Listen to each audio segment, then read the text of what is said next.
Broadcasting from the business capital of the world, this is the Podcast Business News Network.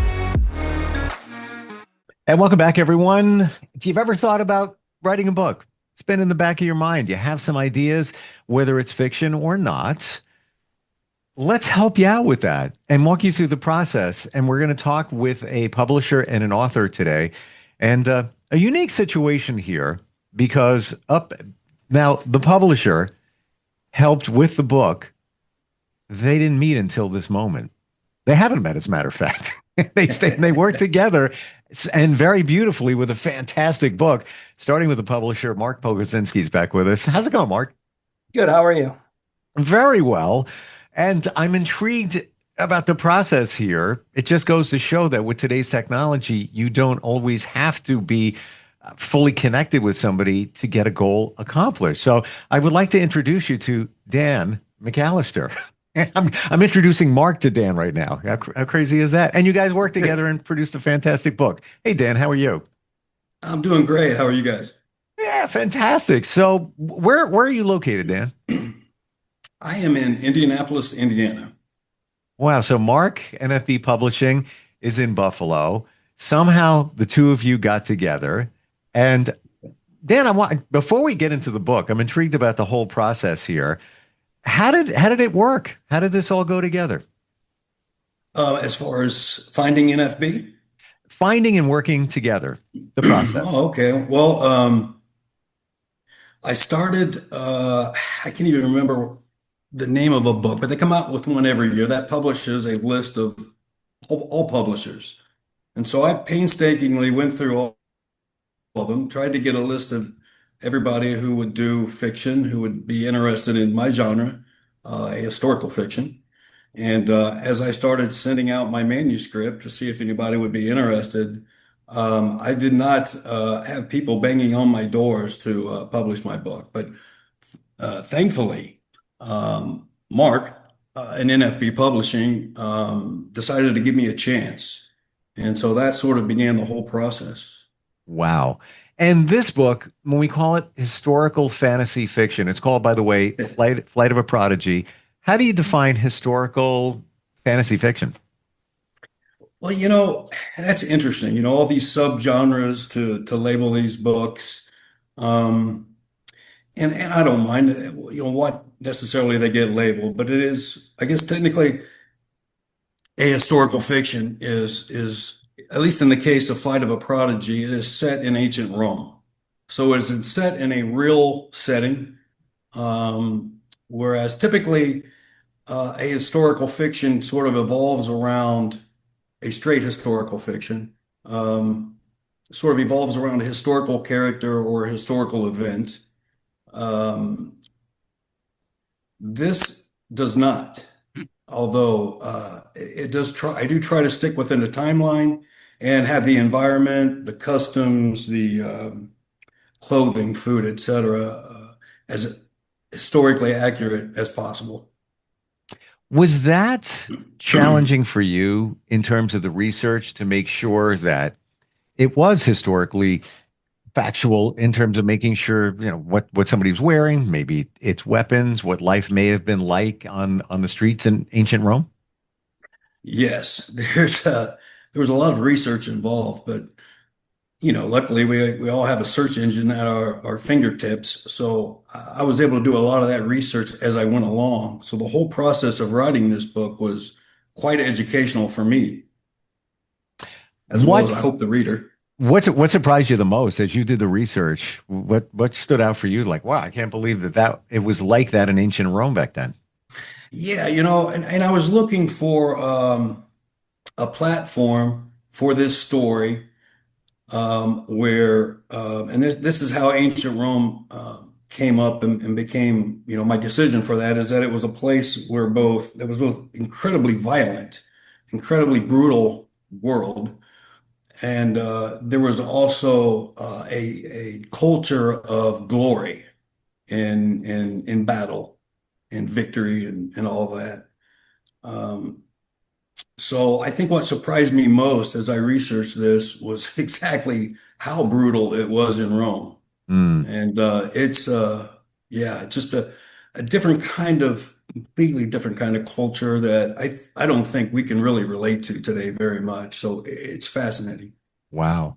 And this is a story of an 8-year-old who was homeless, surviving on the streets of Rome, fending, making his way.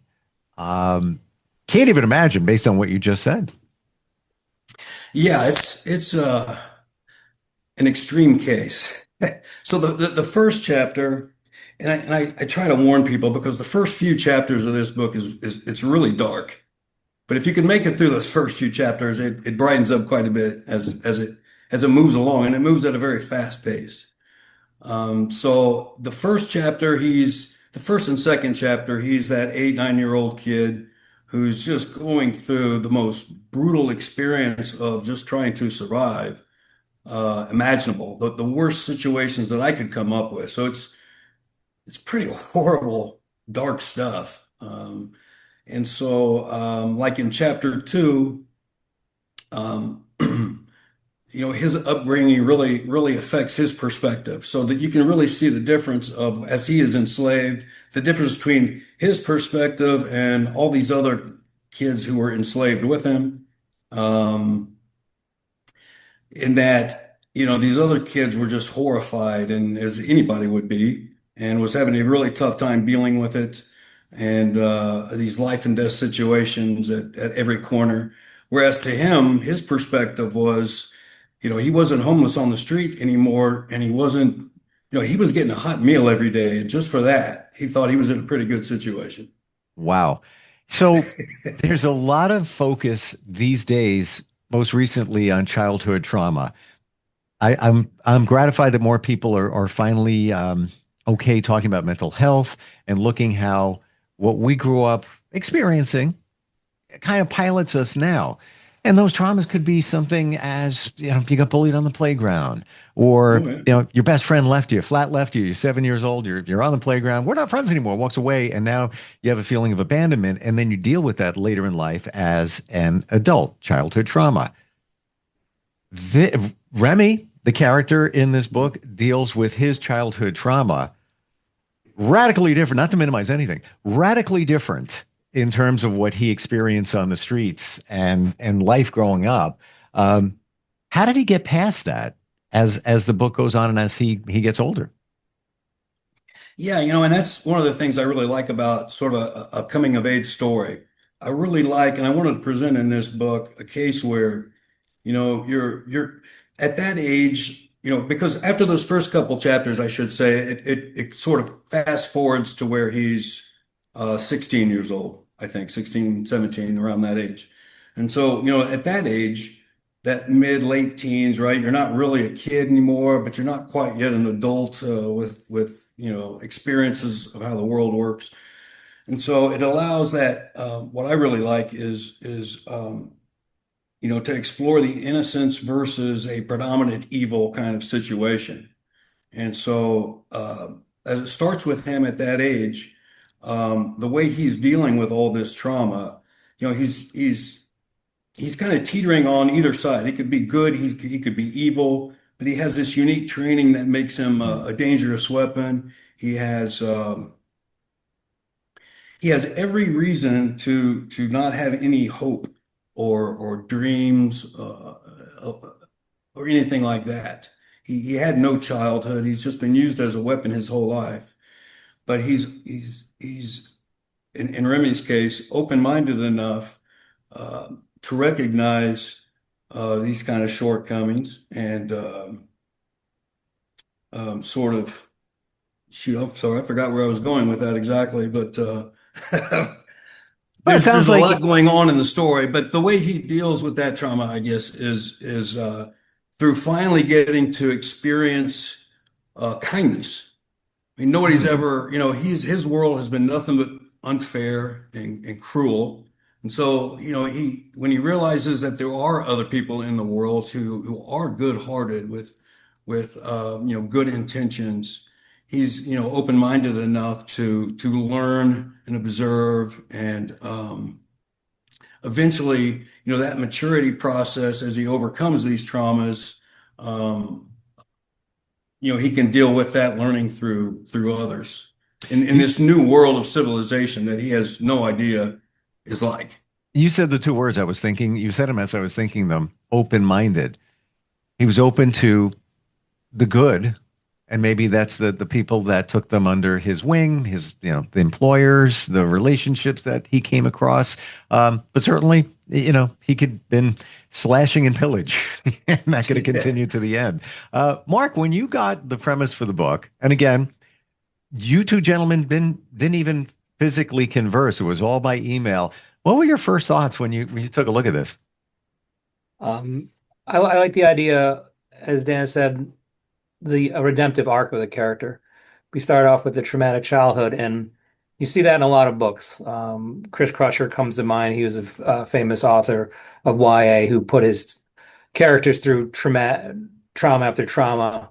And also remind me of the great Kurt Vonnegut line, you should take your main character and make terrible things happen to them so that your audience knows what he's made out of. Hmm. So we have this nice YA redemptive arc of a character set against action. Um, Rome, he's again like a living weapon, something different than like a sort of run-of-the-mill YA teenager. I'm going through trauma in high school, where this is more epic in its reach. So I thought the combination of that idea of a YA book, coming of age, set against the epic and an adventure story, and at the end when he gets the new pseudo family, as Dan mentioned, the rekindling of hope, the rekindling of a relationship, and possibly love, which has been devoid in his life up until that point. It hits all the marks of a good YA book of that coming of age. And I think what it sets this apart is that epic notion to it, that adventure, that action, which is really, I thought, what's made it stand apart. Have you done this before, Mark, with other authors where you don't have to converse with them? You've got, email, you're on the same page, literally, figuratively, and you get it done? Usually that's how it works. It works where, especially someone who doesn't live in the general vicinity of I do, as I do, it's email or phone call. And with the emails, you get back and forth. And reading, I find reading someone's book really lets me understand who they are. Mm. Um, I love the fact that it's historically accurate because then reading that, you feel like you're there and it's legit. It's a lot of work. I can't even imagine a lot Well, of work for you, Dan. yeah, I would like to say, it's there's a lot of stretching here on the accuracy historically, but I tried to stay within a timeline of say within a few hundred years. So it's right Sure. before the Punic Wars began for Rome. It's that time when Rome was still growing, trying to consolidate the entire, Italian peninsula there. And I tried to showcase that era rather than the kind of Rome, the later Rome, the all-powerful Rome that is, mostly done in books and movies. Well, yeah, let's face it, as far as I know, I haven't met anybody that's from that period. So, how do we know it's accurate in the first place? We have to go with what we have. Prove me wrong. Yeah, there you go. Why Rome, though? Uh, Fantastic time period, but what was your affinity for that time?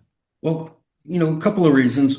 One is it's a time period I think where people can relate to at least to some degree. I mean, if all you know about Rome or ancient Rome rather is the movie Gladiator, um, then at least you have some idea of Mhm. Rome. I mean, I think some people have some sort of preconceived notions at the very least of what it was like. So I think it helps me kind of spend a little less time on the world building part of the book. Um, and also, again, it was a place where 'cause I was looking for a place that was a brutal environment because I needed to because Mm. I wanted to start them off in the worst possible situation. And then also again, there was it was a time of glory and victory and as they viewed it anyways, then as their civilization grew. I think he This, brings up a good point with choosing Rome. I mean, you say Rome, someone has some sort of visual of it, where again, like George R. R. Martin, who Game of Thrones, there's maps and the world building with that is so over the top, where he has to hire personal assistants to track characters because he literally forgets who's doing what and where, and the books become a little convoluted. Where this, again, with the Rome, the plot is tight, and you can put that coming of age in a scenario where people have as he said, a general impression of what's going on. This is your first book? Hey, this is my first book, yes. My Wow. first and, well, only completed book. Okay. So we have the other irons in the fire. What are you working on? Well, I am working on something new. It'll be more of a traditional historical fiction. It won't be will not be set in ancient Rome. It'll be set in the time of the Revolutionary War. I'm really excited about it. It's going along pretty quickly, which is usually a good sign. But I'm still so early in it. We'll have to see how that develops. But I've started and have kind of put off in the back burner several other uh, types of books of various genres and things that I've experimented with. But yeah, I find myself writing more and more these days. Well, I find more people reading your books more and more. So, perfect Good. blend there. Well, I want to get into your head and what it was like writing the book, your first one. Yeah, it's not like anybody can go on and do a search. How do you write a book? Everything is different. Everybody's style is different. Everybody's inspiration, creativity is different. Can you show us, let's say, a week in the life of Dan as you were writing the book, or a month, whatever it might be, how you did it? Did you have inspiration and you jammed out like 10 pages one day and then 2 days later, like, I don't know, I got 5 words for you now. How did it all go? Yeah, it is a little bit. It's hot and cold and off and on. And I've had people ask me how long it took me to write it, and the answer is from the time I started it till the time, Mark was kind enough to publish it, was 5 years. And so, but I didn't spend really the whole 5 years on the book. I took a year off. I think I took about 9 months off at one point in time, but I would take months off, months on, months off. But at that point in time, you got to remember, I thought it was maybe a bit pretty much of a pipe dream that I would be able to write a book and complete it and actually make it good enough to get it published.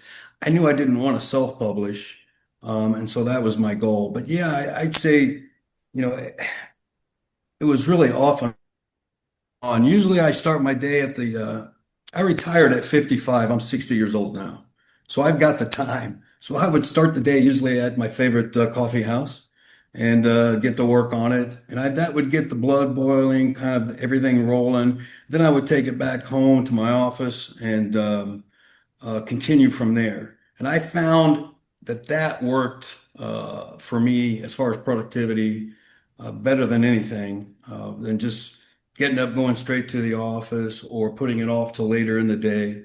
But sometimes, especially later on in the book, when I really started rolling, I mean, I would work on it from the moment I woke to the moment, my eyes were blurry and I needed to get some sleep and then hit it again in the morning.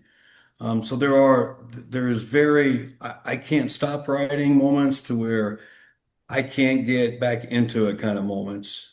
I There doesn't appreciate seem to that. be too much in between Yeah, for I me. mean, this is the journey we want others to see, even if you've never written a book, that yeah, it's possible. What was the turning point for you, whether time wise or chapters in? When you first started, I got to imagine you might have been thinking, I don't know if I can even do this. Let's just kind of keep typing and see where we go. Was there a point where you said, I got something here. This is I see it's being born. The baby is growing. Was there a point?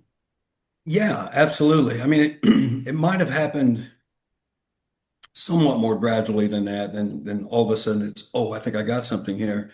But yeah, as time went on and time went on, well, first of all, my goal was to write a book that I would want to read. Hmm. And so even as I would go through and go through the read throughs and edit and edit and edit, many times, I would still enjoy the story. I would find myself getting emotionally involved, or, as I immerse myself into that world, I would find myself really enjoying it, really, really, into the story. And that's when I thought, surely I'm not the only one who likes, these kind of books. And um, so yeah, it wouldn't.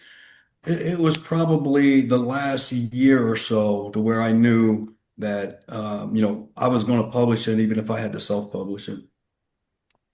What what drives you, whether it's books, whether it's movies, shows? Are there a couple of things that you like and maybe partly inspired this book? Yeah, I mean, it's reading. I'm an avid reader. And, speaking of self-publishing, I mean, maybe that's why there's so much. I mean, there's a lot of garbage out there. And so, I mean, I'll read anything, if it strikes an interest and see if it's any good. And so, I mean, I've read so many bad books out there that it kind of motivated me to, well, man, I don't know how bad I'll do, but it can't do that bad. And so, um, yeah, I don't know if that answers the question or not, but it Any was. any specific titles or shows or books, trilogies that you might be interested in? Hmm. Oh, I see what you're saying. Again, I just wanted to write a story that I was just having a hard time finding the kind of books that I really like to read. I'm a big fan of, Bernard Cornwell is probably my favorite author. David Pressfield, a lot of these historical fiction writers, Connor Golden. There's a list on and on and on. So, I mean, my favorite authors can only put out so many books at a time. So eventually you run out of books to read. And so I got so frustrated with it that, that's what started me writing. And then what led me to this kind of book, I mean, really what inspires me, I guess, is in a good story. It's all about the story to me. I mean, you can wax poetically and turn phrases beautifully and have the best written book ever, but if the story's not there, it's kind of all for naught. And so, number one is I wanted to make sure I had a good story, and that it was fast paced, that it was action packed, that it was, intensely emotional. The more of that Mm. that I get out of a book, uh, uh, the more I get into the book. And so that's what I was looking to kind of create. And honestly, Steve, I think I succeeded in it. I really enjoy reading this book almost as much as Right. I enjoyed writing it. That's cool to hear. It is because so many of us put ourselves down. Many don't celebrate our wins, even the little ones during the year, the week, the day, even. So it's actually refreshing to hear that. Uh, Mark, what's your advice, even based on Dan's first book journey? If somebody's thinking about writing a book, even has some thoughts, what's your advice to them? Again, I go back to Kurt Vonnegut, and one of his pieces of advice when writing is write for one specific audience, you. And I think Dan says it right there. Write the book that you'd want to read. And I feel at that point you're going to be more invested in the story. When you try to write something to make everybody happy, you open a window to the world and you'll get pneumonia. And then your book won't be what you want it to be in the end. And so that I think that's one of the best pieces of advice that I always give young writers, especially novice writers. What should I write about? Well, what do you like? And sometimes you get a blank stare back, like I don't know. No one's ever asked me that. I like historical fiction. I like action packed, I like fast paced books. No one was writing it, so I wrote my own. And to hear Dan say, I almost enjoy reading it more than I did writing it, then that's a success. Mm. And that's what a good writer will do. And so I think that's what the first piece of advice I always give writers is write something that you'd want to read. Because if you're bored reading your own writing, everyone else is going to be too. And that's the first step in writing a good book. So many good things in this book, Flight of a Prodigy. You can check it out on Amazon. If you're thinking, hey, maybe you could do this, nfbpublishing.com, start that conversation. It can be by email. That works too. As you can see here, we got it done. Mark, Dan, thank you so much for being here today and sharing this journey. Really appreciate it. Thank Well, it you. was my pleasure, and it was great to meet both of you, especially you, Mark. Thank you. Full truth be told, before we got on here with you, Dan, Mark was saying, I don't even know how old he is. I've never seen it before. I'm like, are you kidding? Well, I'm not young. I might have surprised you there. But you know None what? of us are. I'm older than all of you.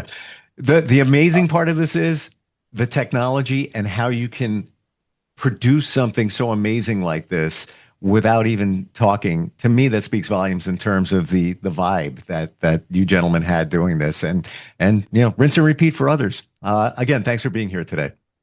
Thank you. Appreciate it. We'll be right back.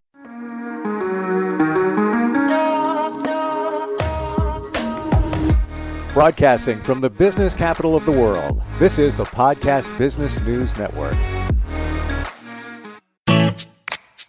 Hi, this is Terry Crews, actor, former football player, game show host, father of 5, and all-around big dude. I'm also an expert on drama.